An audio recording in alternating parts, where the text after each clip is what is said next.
and we'll get the ball rolling. Okay.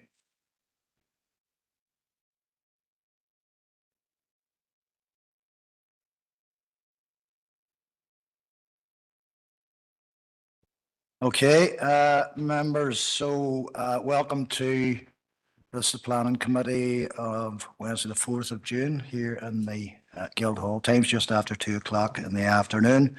So without further ado, I will move us through the agenda, starting with agenda item number 1, which is, of course, the notice and summons of meeting, and moving directly then to members' attendance and apologies. So I'll pass over to Suzanne, Head of Planning. Suzanne. Thank you, Chair. Good afternoon, members. You're hereby summoned to attend the monthly meeting of the Planning Committee, which will be a hybrid meeting conducted remotely via WebEx and physically in the Council Chamber, Guildhall, Derry, on Wednesday, the 4th of June, 2025 at 2 p.m. Move to attendance. Alderman Keith Kerrigan. Here, Suzanne. Thank you. Alderman Neri McMorris. Here, Suzanne. Thank you. Alderman Janice Montgomery. Here, Suzanne. Thank you. Councillor John Boyle. Here. Thank you. Councillor Caroline Devine. And Shaw. Thank you. Councillor Sean Fleming. And Shaw. Councillor Paul Gallagher. Thank you. Councillor Conor Heaney. Councillor, apologies, thank you. Councillor Christopher Jackson. And Shaw. Thank you. Councillor Fergal Leonard. Shaw. Thank you. Councillor Patricia Logue. And Shaw. Thank you. Councillor Patrick Murphy. On it. Thank you. Councillor Martin Riley. Thank you. And Councillor Seymour Barr. Apologies. Thank you. Thank you, Suzanne. Thank you, members. Members will just go on to the broadcasting statement and the formalities of that, so that no one's in any doubt. So I'd like to remind everyone physically present at this meeting or in attendance remotely that this meeting will be broadcast live to the internet and will be capable of repeated viewing. This broadcast may be terminated or suspended in accordance with our protocol. Due to your attendance at this meeting, you are consenting to being filmed and to the use and storage of those images for broadcasting or training purposes, and for the purpose of keeping historical records and making those records available to the public. Members and approved speakers are reminded to only have their mics and cameras on whilst speaking at the meeting, and to use the chat facility to highlight a request to speak. And a copy of the council privacy notice will be found on the council website at www.derrystrabane.com, etc., etc. So, moving along, members, item number 4, which is declarations of members' interests. You can declare any interest that you might have now, or if you feel you must do so through the course of the meeting, then of course you're welcome to do that at that particular juncture as well. Okay, members, moving on to item number 5. I don't see any declarations of interest, no. Moving on to item number 5, which is chairperson's business. I'm going to start off by inviting Suzanne to go through a couple of matters in relation to chairperson's business. I do then have one request for speaking right from a member of the committee as well. So I'll come to that when Suzanne's wrapped up. So go ahead, Suzanne. Thank you, Chair. Members, firstly, I'd like to advise and propose to you that we have scheduled in the diaries an additional planning committee in the 18th of June to deal with planning applications. If that planning applications that we're not dealing with today, if that would be suitable, happy to take members' views on that, and then we'll move forward as well with our July meeting as normal. Secondly, in relation to late information that was circulated this morning on your packs in relation to item 12, the HMO engagement update. So we've circulated correspondence, members, that has been received, and some responses that have been issued by the officers between the packs were published last week and then up until today. So would propose probably we take maybe around 10 minutes or so for you to read those in advance of the items today on the agenda. So happy to take any queries. Thank you. Yes, go ahead, Councillor Jackson. Good Chair, and good luck in your year ahead. Not just inheriting as a way of feedback. The 18th of June would suit us, so we'll have that in the diary. Look forward to it. Alderman McMorris. Chair, congratulations on your year ahead. And just to say, I'll second that proposal if it needs a proposal for the 18th of June.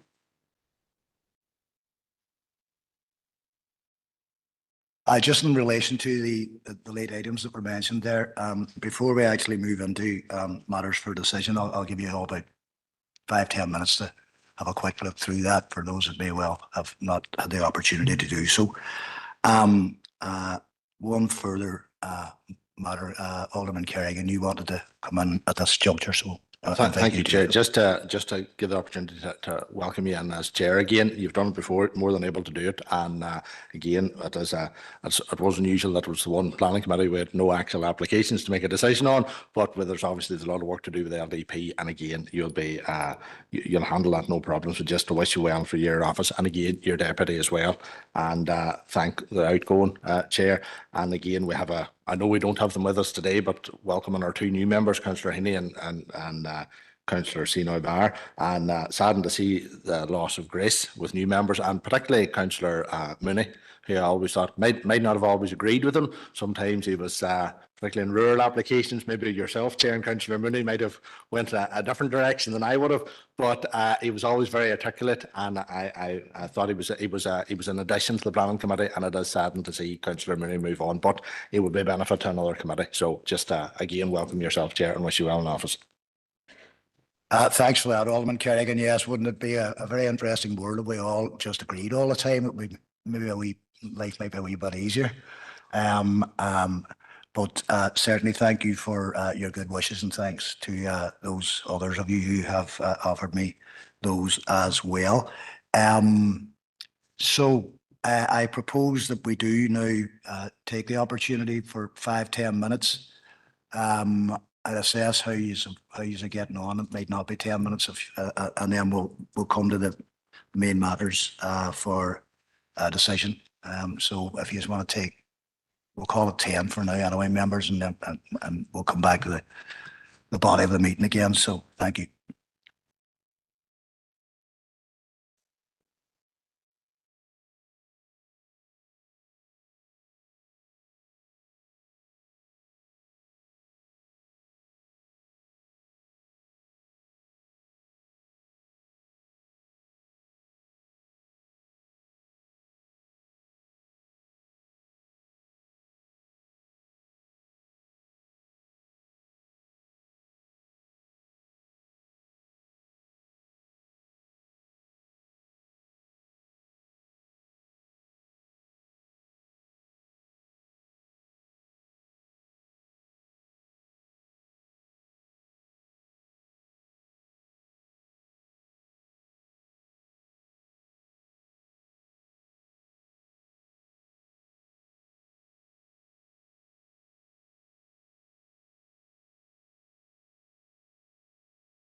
To move on?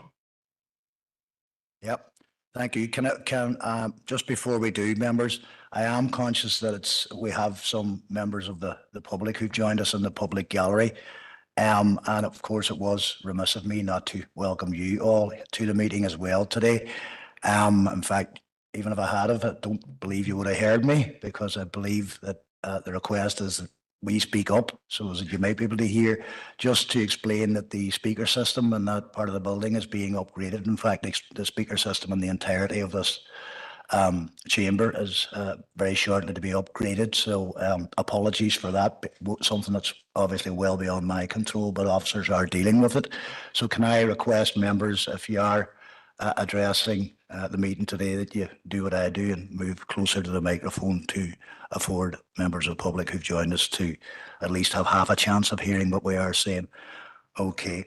So members, I propose that we now do move on. I'm going to move on to item number 6 in the agenda. And of course, that's matters arising from the open minutes of the Planning Committee held on Wednesday, the 7th of May, 2025, pages 3 to 14. So are there any matters arising from those minutes?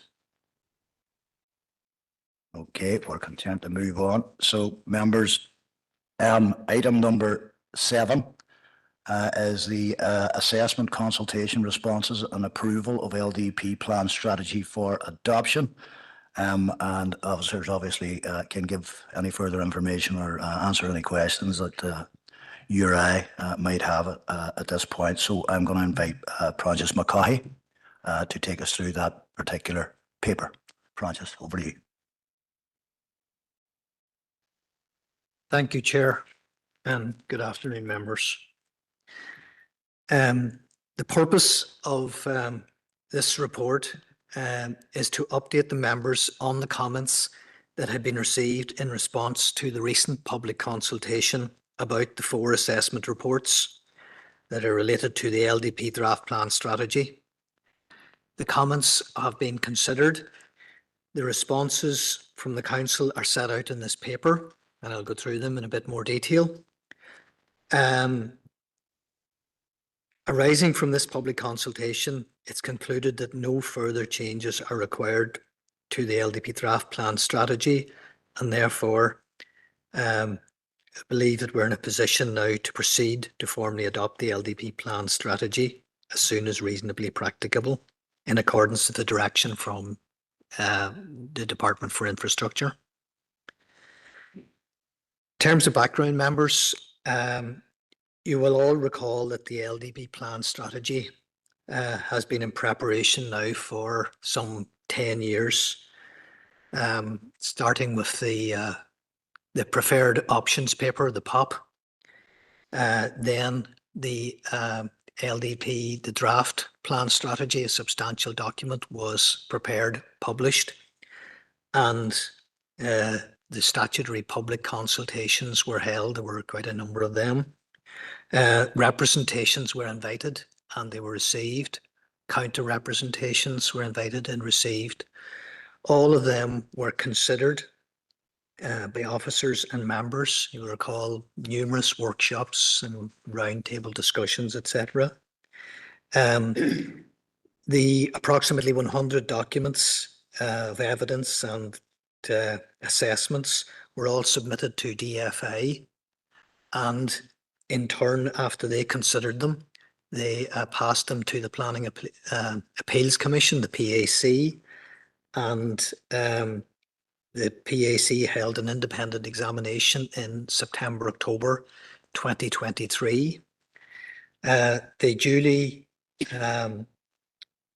considered and presented their report to DFA. DFA then considered, and in December, on the 17th of December 2024, there just before Christmas, DFA issued the formal direction to the Council.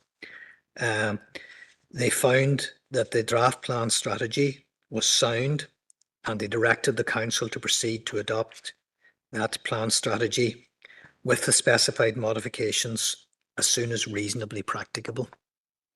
So members, that's a quick recap of the background.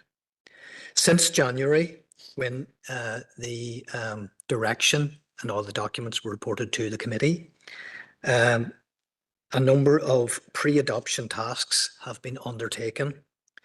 In summary, they were that the direction documents were all published on the council's website, made public.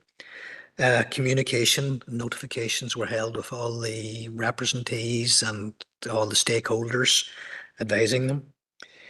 The strategy document, the plan strategy document, was pulled together in terms of all the modifications, and they were put together and following the instructions in the DFA and PAC schedules.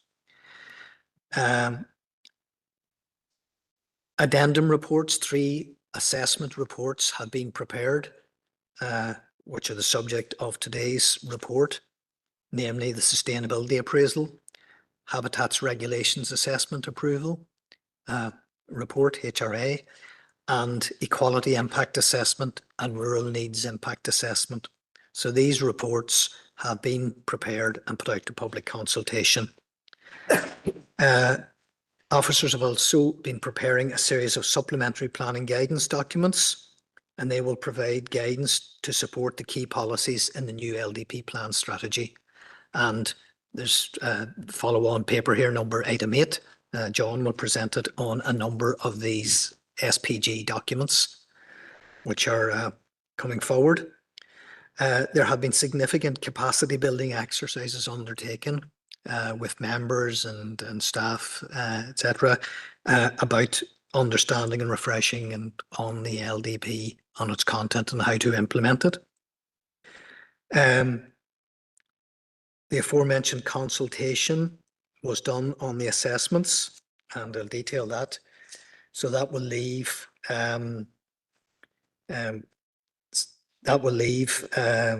the logistics for finalising the LDP plan strategy in terms of getting it graphics,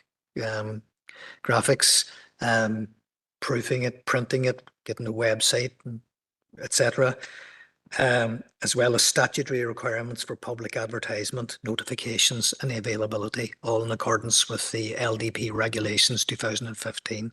So those are the pre-adoption tasks which have been, we're well through those.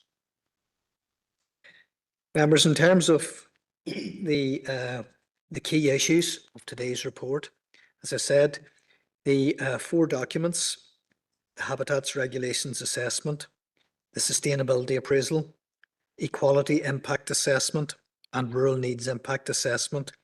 These 4 documents have been prepared. The first 2 by Shared Environmental Services on our behalf. These have been forwarded and consulted in accordance with the statutory requirements to DERA, NIEA, the Environment Agency, who are the consultation body, and also their counterpart in the Republic of Ireland to consider any cross-border impacts. The public consultation was carried out from 20th of March to 1st of May this year. In relation to that consultation, a total of 12 responses were received that commented on just generally and on all or at least one of the 4 assessment reports. Given that there's just 12 sets of comments have been received, I'll quickly run through the form that's set out in the report. From DERA, NIEA, and as I said, they are the consultation body, the statutory consultation body. They were broadly content with the HRA and SA reports, and they note and accept that the recommended modifications can be made without impacting or changing in a significant manner how the plan would perform against the sustainability objectives. So it was important that they are happy and support of those documents. As I said, similarly, the Environmental Protection Agency in Republic of Ireland were similarly supportive and really give some technical directions. Causeway Coast and Glens were noted, but without substantive comments. Canavan Associates submitted. They were concerns about that to ensure that the Climate Change Act had been properly considered in the intervening period. DFC Historic Environment Division, again, really noting the reports and referencing that ongoing updates would be available on their sites. Belfast Metropolitan Residents Group did submit, and they were concerned about the level of potential for rural houses in the district in the plan. So that was their primary comments, as well as a few site specific about Eglinton and flooding. Renewables NI, there were similar to that from Canavan Associates and also from number 11 from Energia. They were about renewable energy and to ensure that it was adequately permissive to accommodate the Climate Change Acts and the new targets. There were two from a company, LM Planning Agents, really looking for about land at Claudy, the specific sites, and also at the City of Derry Golf Club. So they were more for the local policies plan as opposed to actually being legitimate comments about the assessment reports. A group called Save the Moat submitted a substantial submission, and again they had issues with all four documents, and they were considering non-compliance with them. So we've set out like a summary there about they were concerned about, you know, cumulative environmental and public health impacts, breaches of legislation and duties. They're opposed to wind energy and the Sperrins, but they were critical of all four reports in them. And finally, from NI Water, they were reiterating about just the concerns about the limitations on water infrastructure. So those 12 responses have been duly considered, and they're summarised, the response, the consideration in this report. Specifically in relation to the Habitats Regulations Assessment, 5 of the comments related to that HRA, and we've given a response to those in Appendix 1 provided by SES. So they've gone through each of those comments in turn and responded and made some changes to their final report based upon them, and some of them were just considered but didn't require any changes. So that's all set out for members in Appendix 1. In terms of the Sustainability Appraisal Report, the SA, again, there were SES have considered and provided a summary response to those to 10 of the 12, which mentioned SA, and those are set out in Appendix 2. Again, they have considered them all, and with limited amendments, nothing very substantive, but they've taken on board any comments received, and that complies with the relevant regulations and legislation. So we've summarised there what the changes they've made in appendix. So it's an appendix. The Appendix 2A particularly is the summary of those relevant representations. Similarly, equality impact assessment, 2 of the 12 commented on EQIA, and again we have set out here a report in Appendix 3, an updated report which summarises the points that were made and how they had been considered and screened for equality impact assessment. Again, importantly, they conclude that those comments that they do not alter the likely impact of the LDP strategy on Section 75 groups, nor the level of regard given to equality. The final report is Rural Needs Impact Assessment, and 4 of the comments related to that. Again, that report at Appendix 4 sets out those points that were made, how they have been considered, and it's concluded that none of the modifications have any significant change impact or on the rural community, nor do they require changes to the plan strategy. Therefore, members, in light of the consideration of those comments on the 4 assessment documents, the recommendation is that members note the contents of this paper, specifically the responses received and the consideration of those responses, those comments. They have been duly considered, and it is concluded that no further changes are required to the LDP draft plan strategy because of those comments. It is therefore recommended to the Council that they now proceed to formally adopt the LDP plan strategy as soon as reasonably practicable, which is in accordance with the direction to the Council from the Department for Infrastructure dated 17th December 2024. I'm happy to take any questions, members, on any of those points in this report. Thank you, Precious. So, members, that's the recommendation on the floor for you there. And as Precious said, he's happy to take any questions. And of course, I am opening that up to the floor if you've got any questions or comments or indeed any proposals that you may well wish to make. So I'll open it up to the floor now for just that particular purpose, members. So it's over to yourselves.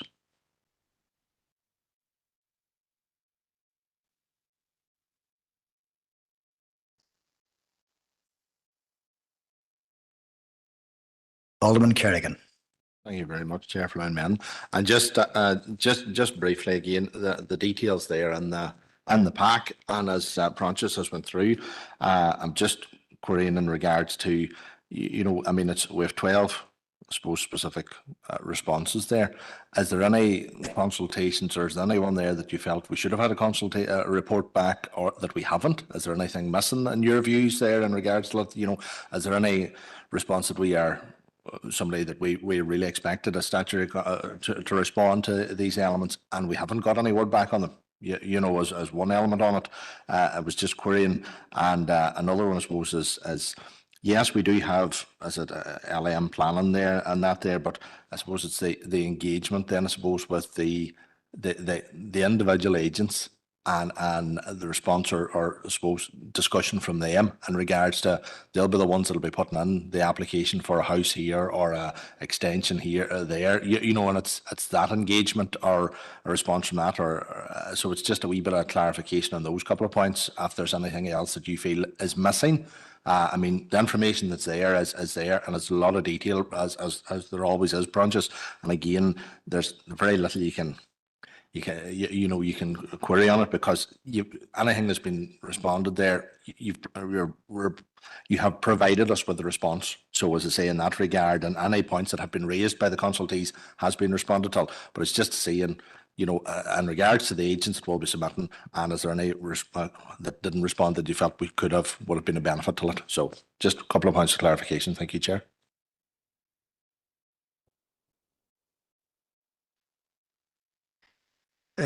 Thank you, Councillor Kerrigan, for the questions. No, there weren't anyone notable that we were expecting or requiring a response from. The key consultee on these, because it's not a consultation on the draft plan strategy itself, it's on the 4 assessment documents. The key one is the Northern Ireland Environment Agency, DERA, as the consultation body. And it was absolutely essential that they had considered it, gone through it, and are happy with it. So those are the key body.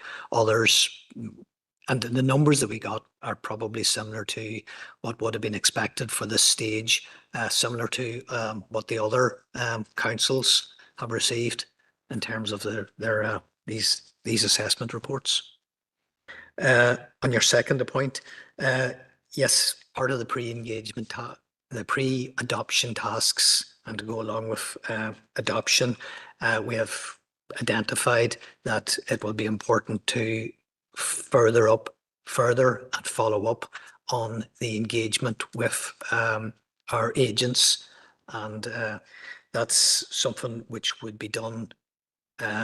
Certainly, they were all consulted, anyone who made representations, so a lot of the agents or anyone who asked on the notification list. There were literally hundreds of notifications were sent out. They're all on the website, and they're certainly, I think the development management have been communicating with agents, and they're all very aware of it. But certainly, there will be a program that Suzanne can flesh out on that there about how we will further engage with agents over the next month plus, as at the time of adoption, in terms of, yeah, as key users, and how we roll out the whole quality submissions document, the validation checklist that was brought to you a couple of months ago. So that's all to be rolled out, and I think unless Suzanne wants to maybe add on that there. Thanks, Bunches. Yeah, so just to advise members, as part of the engagement for the LDP, it would be appropriate to also, provide, explain with agents the quality submissions approach, which is actually we're going to consultation in the next couple of weeks. We're required to do that now as well through the amended legislation from DFI. And then it will mean that it will sort of be like a one-stop shop in terms of the LDP and the documents that are required moving forward.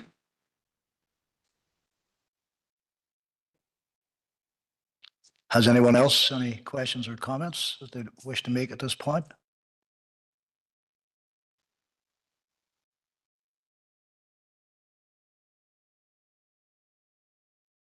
Okay, no one. Members, obviously then at 5.1 in your paper, there is a recommendation there as presented to you, and I'd like to receive your direction as to whether you're content to proceed on the basis of the recommendation there. And if that is the case, we'll need a proposer and a seconder.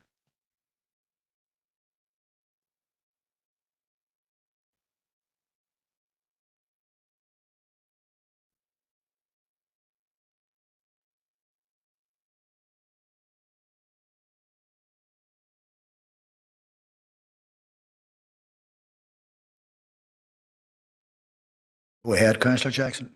Thanks, Chair, and thanks to Francis for the report. And I want to particularly thank Francis or the team for how it's been presented. I know the 12 consultee responses were laid out in the report, but also the consideration from SES and responses to each of the concerns that have been raised.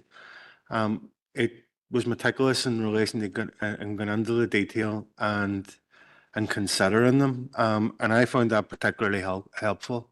They show that all those that took the time they respond to the consultation have been given that due regard and respect, and officers have considered every single word that has been submitted. So, and it was useful for us when we're asked to take a decision on this to see the process of that consideration. So, on that basis, I am assured that that the consultation process was thorough.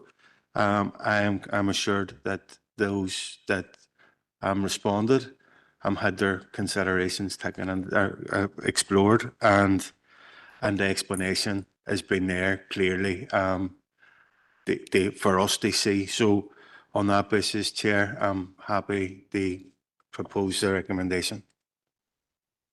Thank you, Councillor Jackson.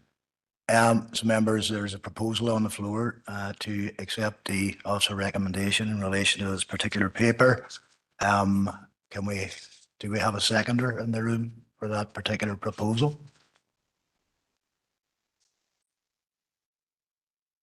Councillor Fleming? I'll second that proposal, Chair. Thank you, Councillor Fleming. Okay, members, so we have a proposer and a seconder, Councillor Jackson, Councillor Fleming. Unless there are any further comments to be made, members, is everyone content to proceed on this particular basis? And if not, then please do, of course, indicate so. So if I don't hear any dissenting voices, then we're going to proceed and move forward. And that is a unanimous position of this committee, and that'll be the recommendation to full council. Thank you, members.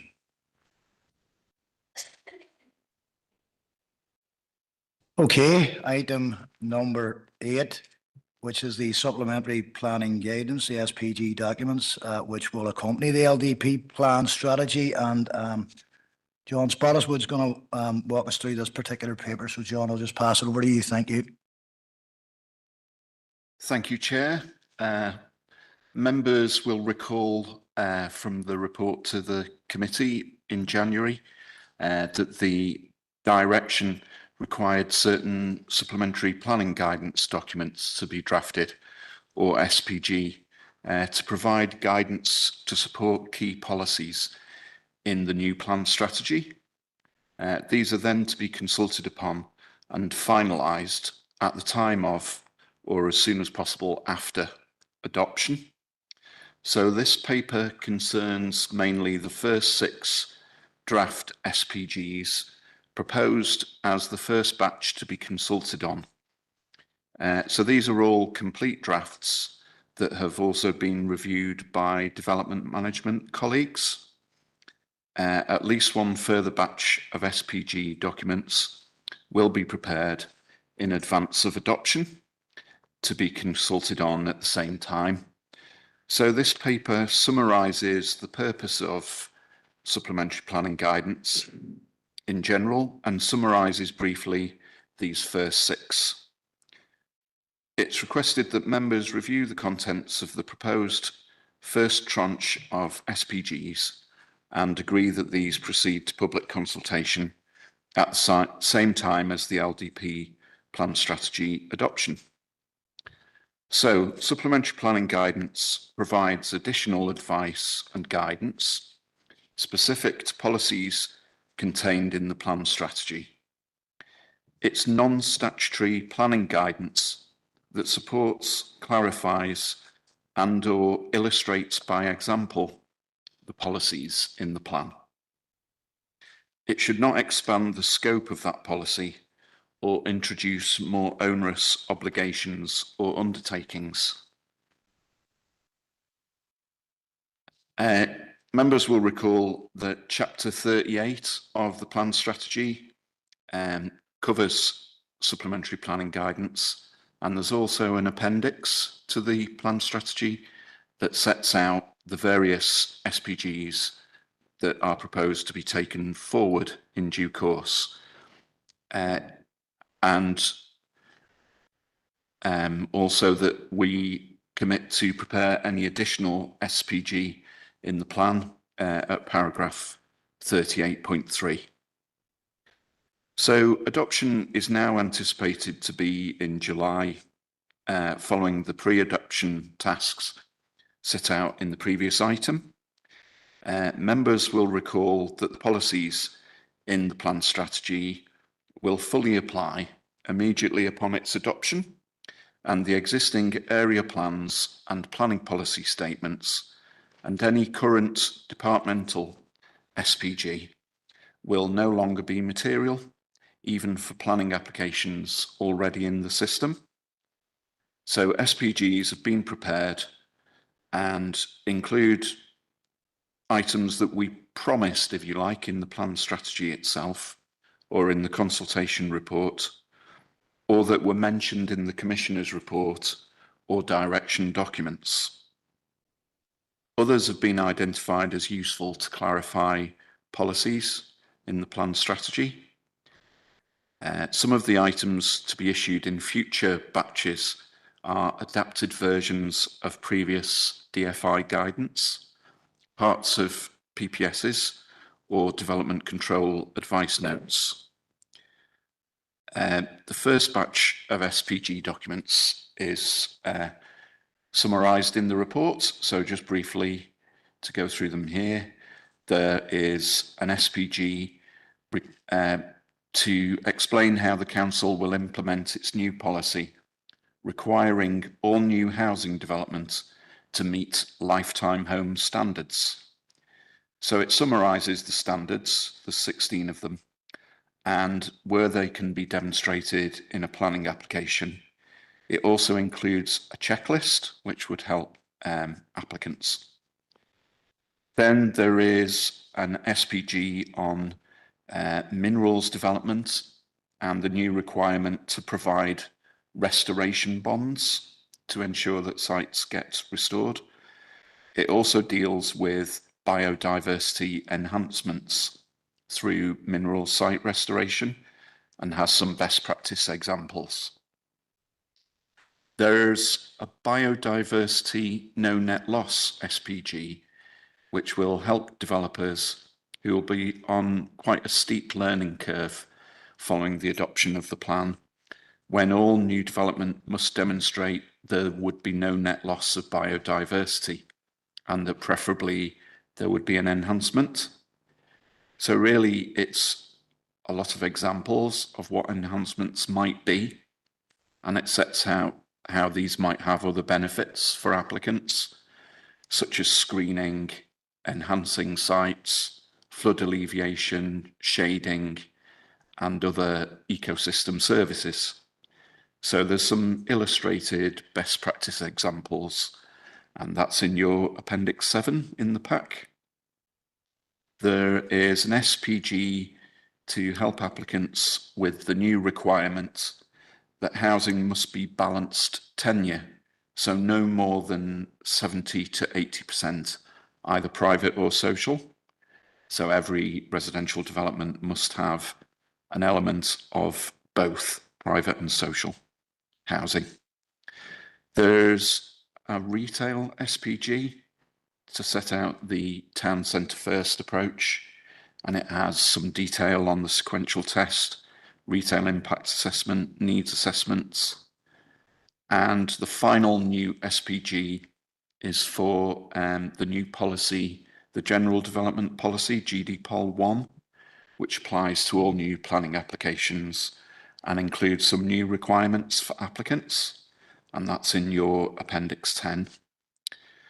So they're really the first batch of SPGs that we're asking you to look at this stage.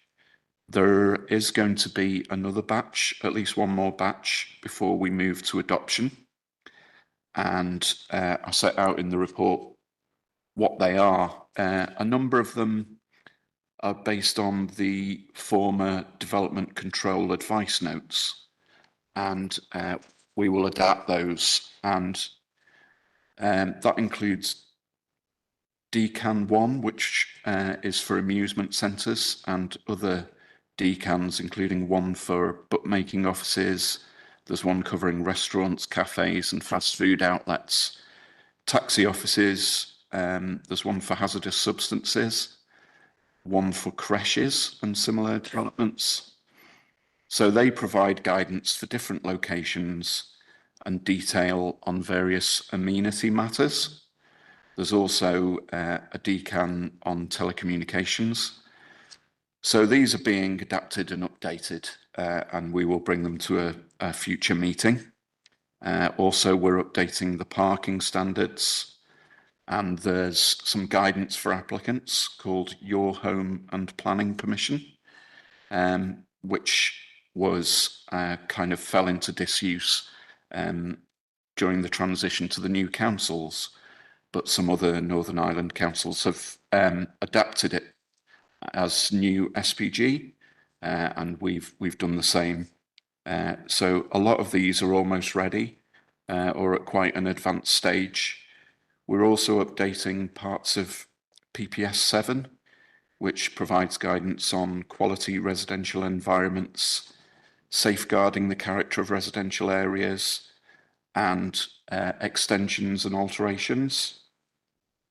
And PPS 17, to do with advertisements, is also being revised, and PPS 23 to do with enabling development for significant historic places. There's a list there for some other ones that are being worked on. Some current DFI guidance is being updated. Living places, building on tradition, and creating places. DCAN 11, access for all, and the vehicular access standards. The best practice guide on renewables and wind energy in Northern Ireland landscapes. We're developing a district version of that.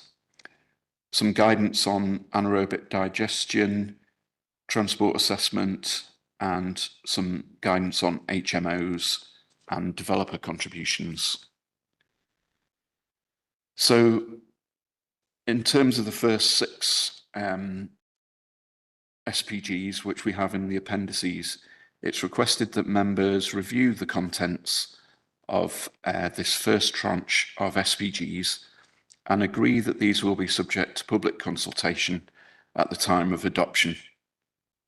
It's considered the documents are complete or near complete, but where members feel these specific SPGs could provide further clarification to support the implementation of the relevant plan strategy policies, suggestions could be made for matters for possible inclusion. Thank you, Chair. Thank you, John. Okay, again, members, just an opportunity if anybody has any questions or observations, etc. Councillor Lowe, go ahead. Yeah, thank you, Chair, and thank you for that presentation. Just a wee query. If we did have amendments or anything that we would want included in any of these policies, how long have we to do it? Is it until the end of the month, full council? That's Question, a Councillor Lowe? question. Good question, yeah. Go ahead. Anybody? Go ahead.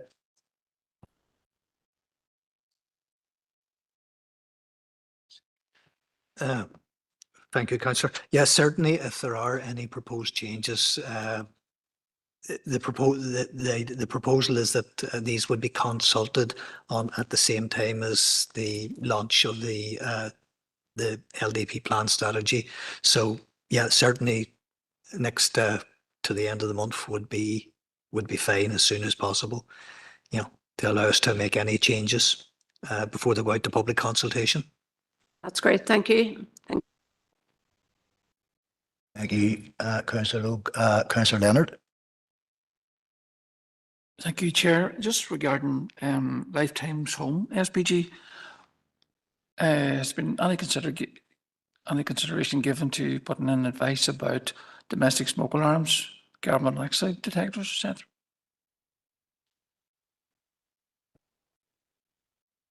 I'll try and answer that one. I think that's probably beyond the scope of the document, because we've tried to limit it to matters that you could demonstrate in a planning application and not to stray too far into the territory of building control requirements. But is what we've also said in the SPG and in the policy itself, is that applicants should satisfy themselves that they meet with the standards. So anything that is in the standards, applicants should comply with. But to satisfy development management, they must demonstrate anything that you can show in a plan. So I think probably smoke alarms would be beyond the scope of that, really. I'd have to check whether it's in the standards, but these standards have been set out already, so we're just adopting them. So we can't really add things to it. And Suzanne has something extra, I think, to add to this part of that as well, Councillor Leonard? As part of the SPG guidance, we can provide guidance to other regulations that are relevant in terms of the development that they'd have to comply with. So that's something we can take forward, Councillor Leonard, and include as part of the SPG, and specifically in relation to lifetime homes.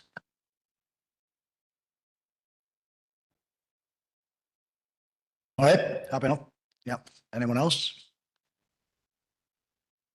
Okay, well, again, as you can see, there's a recommendation, members, for how we progress with the SPGs, side by side with the development plan, for want of a better way of putting it, as we proceed. So again, there's a proposal on the floor. I'll take a proposer and a seconder if you're all content with this direction of travel. So again, over to yourselves. Proposed by. I'll propose, Chair. Yeah. Thank you, Councillor Loeb. Thanks for the proposal, and seconded by. Be the second, Chair. And seconded by Councillor Riley. So members, certainly haven't heard any dissension in relation to the proposal. Are we all content to proceed? And we declare that an anonymous, or not, did I say anonymous? I did indeed. A unanimous, a unanimous endorsement from this committee. And you certainly didn't do it anonymously because you're all here. So thank you very much. Okay, moving on to item number 9, which is the NIPSO Ombudsman report and the update on the tree protection strategy. And I believe, Francis, you're going to take us through that. Thank you, Chair. Yes, again, members, the purpose of this report is to update the committee on the Council's current position following the NIPSO, the Ombudsman's report called Strengthening Our Roots, an overview on tree protection in the planning system from September 2023. In summary, officers have reviewed the implementation progress, set that out in Table 1 at Appendix 11. One of the prime recommendations was that the Council should develop a tree protection strategy, and that has been prepared, and subject to the agreement of members, this strategy would now be subject to a period of public consultation, and it's set out at Appendix 12 before it's finalised and published. In terms of the background, members recall that there was an interim paper to the Planning Committee on that NIPSO report in November 2023, and then there was a follow-up paper in May 2024. That explained the progress that the Council had made towards the implementation of those NIPSO recommendations, together with a programme of future actions. So this is an update on the progress that has been made towards that. The NIPSO report itself included 26 recommendations, of which 16 were for the councils to address. And this was a report into the tree protection practices of all of the Northern Ireland councils and the department. So it wasn't specifically for ourselves. At the time, we did write to in May 2024, we wrote to the Ombudsman and advised him of what the progress we had made and that we would be endeavouring to do to comply with their recommendations. The main actions that were required from the Council were, firstly, to prepare and publish a comprehensive tree strategy that would set out all of the Council's procedures and policies regarding TPOs and the related tree works consents. Secondly, to review all of our TPO-related procedures to ensure that they reflect best practice, good governance and transparency, particularly as they relate to managing the Council's own protected trees, which was a particular issue of concern for the Ombudsman. Generally, I'd say not for this Council. To review our TPO-related information and to place it online and electronically and accessibly available. Also to review all of our existing TPOs to ensure that they were procedurally valid as well as being accurate and up to date. And to GIS map all our TPOs, place them online and available in public to the public and interested parties. So members, the primary NIPSO recommendation was for each council to prepare a comprehensive tree protection strategy. A couple of the councils did already have some form of a strategy. This council had a lot of procedures and papers and documents to give out, but they weren't really pulled together into a comprehensive tree protection strategy. This has now been prepared, and that draft strategy is attached at Appendix 12 for members' comments and for any agreement.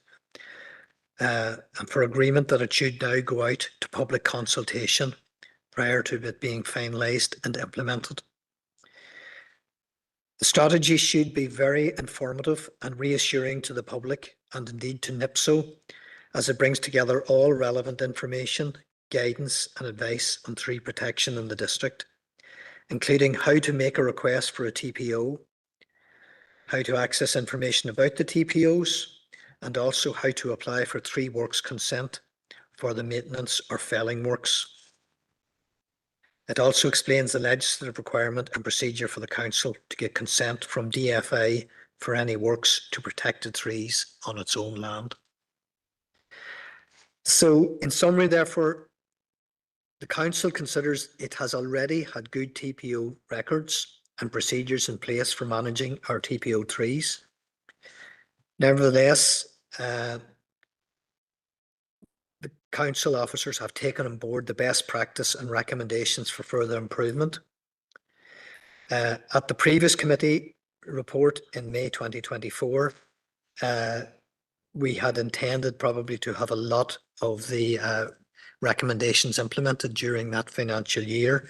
We have made good progress on a number of them, but there are some which are still ongoing. So we have set out in the table at the Appendix 11 a summary of the 16 council-related actions that were required and our progress or our timescale for implementing them. And particularly, we set out at Appendix 12 that first recommendation of the tree protection strategy. Therefore, members, it is recommended that members note the contents of this update paper and agree to the public consultation on the draft tree protection strategy at Appendix 12.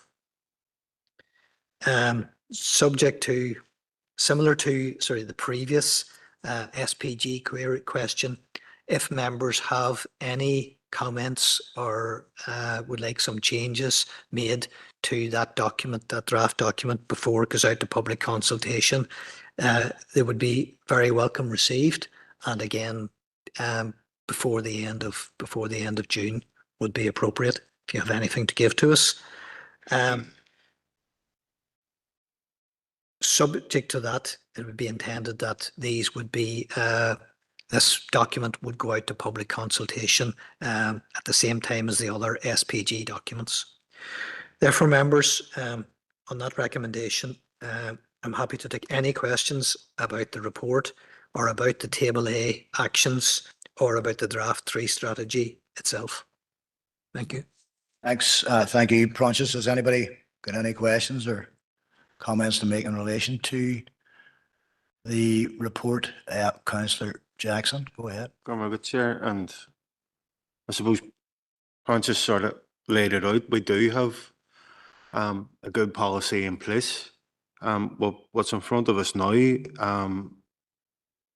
is, and I know I'm not comparing it with the existing policy, but it's clear around what steps we can do take to protect trees and how members of the public can request trees to be assessed for protection. So I have absolutely no issue with the content of the report in front of us. it's a no-brainer that this goes out to public consultation as it is. But I'd also be interested to see if there's any suggested changes, but as from the report that's appendix there or back, it's, from my perspective, it's crystal clear around, it makes it clear to anybody that's got an interest in protecting trees within our city and district, what steps the council can take to ensure that those are protected. So I have no issue proposing the recommendation, Chair. Thank you, Councillor Jackson. I do concur as well, and I do think that over the past years, council have had a very robust approach to tree protection, and so I move it on to the floor. Obviously, a proposal from Councillor Jackson. Alderman McMorris. I also concur with the previous comments, and I'm happy to second the proposal. Thank you. Thank you, Alderman. Members, again, I haven't heard any dissenting voices, so again, I'll take it that is unanimously agreed upon. Thank you very much, members. Okay, members, moving on to items that are open for information, numbers 10, 11 and 12. So if anyone has any questions in relation to items 10, 11 and 12, I'll take those now.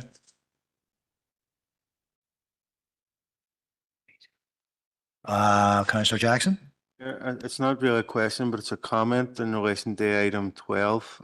It's engagement with residents on houses of multiple occupation, and I know that there's been quite considerable correspondence from residents, concerned residents around McGee, and that's contained within the report. I just want to acknowledge the efforts that the residents have went to have their concerns raised, and I want to just reference the efforts of officers as well, to make the time they meet with residents and hear those concerns and hopefully advise them on what council are doing, because I know somebody that's been part of this process for a while. I can hear what the concerns of residents loud and clear, and I know it's the concerns of residents have been front and centre to many of the conversations we've had around putting controls in place around HMO development. So it's that this engagement is going to need to continue as we move on to the next part of our local development plan, because we do need to have controls. We have huge ambitions for our city and district, but it needs to be controlled. There needs to be controls in place that needs to be managed properly, and so engagement is going to be key. So I welcome the extensive consultation and extensive engagement with residents groups, and I trust that engagement is going to continue. So, but I just don't want that. The report that's in front of us just demonstrates the level of engagement. Chair, you afforded us a bit of time before the meeting sort of kicked in to catch up on the late items, and again, there was extensive communication over the past few days, and I just want to acknowledge all those that are involved in the residents associations and those officers who have taken the time to respond, and hopefully give a bit of guidance in relation to what we can and can't do. So I don't want this paper to pass noting for information without recognising the efforts on everybody. So thank you, Chair. Thank you, Councillor Jackson. I didn't expect that it would pass without comment, to be truthful, and I completely agree with all of the points that you make, and I would hope and I fully expect that engagement will continue with the public in general, but of course, concerned residents, wherever they happen to be in the city and district. Councillor Logue, go ahead. Yeah, thank you, Chair. And just on that note too, regarding engagement, I did note in the pack an email in from the Gateway group. I did mention that area before in previous meetings, so if they could be included too, and anybody else that you think, but just to include them in any future engagement. Thank you. Alderman McMorris. Thank you, Chair, and I just want to concur with that as well. You know, we have had a lot of information from the residents, and you know, we all understand, you know, it's when you live and breathe in the area that is affected, you know, that is having an impact on people's lives. And we always have to be mindful of that these are the people that's left at the end of the day when everything's all said and done. But I do agree, we need to keep a consultation open with them and communication, and hopefully any concerns that they have, we'll be able to alleviate them as best we can and keep them connected with any decisions that's made. Thank you. I appreciate that. Thank you, Alderman McMorris. Councillor Riley. Yes, Chair, thanks for bringing me in, and good luck in new year ahead as Chair. And just to concur with previous speakers in relation to item 12 on the agenda today, to thank not just the officers and the top table in relation to the engagement that's happened in recent days, and as noted in the time that we had to go through the late correspondence, some of those emails and pieces of correspondence were earlier on this morning, but also to thank people in the public gallery who have come in to see the business today and to engage with elected representatives in the way that they have on this issue over this past number of weeks and months. Chair, it also strikes me that in relation to HMOs, there is concerns about the proliferation of HMOs, not just in and around the university area, but across other parts of the council area as well. So I think as we do move forward, it is imperative that we continue to have those lines of communication open and allow people the opportunity to feed into our work that we do in this chamber. As I said, I think it's useful that we have the chance to note all of that now on item 12. Thanks. Thank you, Councillor Riley. And as I said, and I will repeat it, I fully expect it, and I'm sure you all do too, that as we progress through the local plan policy in particular, that the level of engagement will continue and if anything, actually increase. The important thing about any local development plan is that it is a plan that's informed locally. And of course, we should all be keen to hear the voices and views of our constituents in relation to all matters in the local development plan. So I think we all speak with one voice in relation to that, and that is that, and I expect officers would concur that we continue to engage with and listen to people. Okay, members. Any other questions in relation to those items that are open for information? Councillor Riley. Sorry, Chair, just it's with your permission, just to jump back to item 6, which is the minutes of the previous meeting. Just on a point of accuracy, I'm recorded as not being in attendance. I was able to join remotely at May's meeting, if that could be reflected in the minutes. I missed it when we were on item 6 earlier. Thank you. I'm sure that'll be duly noted and changed as appropriate if everybody's happy with that. Okay. So no further comments or questions in relation to everything else. Okay, members, can I have a proposer and a seconder to move and hang on, bear with me. Somebody's just come in at the last minute. Go ahead. Thanks, Chair. Members, just relating to agenda item 11, the appeals update, you'll see in that there's reference to correspondence come from the Plan Appeals Commission that they are convening a hearing in relation to the department's notice of opinion. So back in September 23, we did put a paper into committee. We'd received a notice of opinion from the department on that application, which was called in by them. And back then, as a council, we responded that we wanted to be heard or present at the hearing. So there's dates have now been set. We have to submit a statement of case, and at that time there was a request for a pre-meet. So officers will be in contact with you and send out invitation to everybody if you want to come along to a pre-meet, and we'll discuss how we'll take that forward and go forward and attend the hearing. So it's just to bring that to your attention. It's the paper from September 23 isn't included.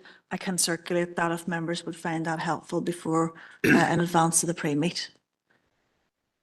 Thanks, Suzanne. Yes, you need a hell of a memory, September 2023, but of course, I appreciate that. Go ahead, Councillor Gallagher. Thank you, Chair. Just on that subject, I do recall that I think this committee made a motion, a proposal that ourselves and officers would attend this and we would defend the decision made by the committee. I know there may be a conflict of interest between officers and PAC, whatever, but it was around defending the committee decision and the reasons why we approved it, and defend that decision against the call-in that was made. So I think it's important that and it was unanimous, my recollection, like when we make a decision that we defended rigorously. Thank you, Councillor Gallagher. From my memory, and my memory doesn't always serve me best, but from my memory, I think it was actually unanimous that we do that. So obviously this is part of the process now that we will be defending the decision that we made at that particular time. And obviously they have called it in, so we're now taking it on a step further to see where we can go with it. Has anybody any other comment they want to make in relation to that? No? Okay, members, can I have a proposer and a seconder to go into confidential business? Thank you, Alderman McMorris and Alderman Montgomery. And so we're going to go into confidential business.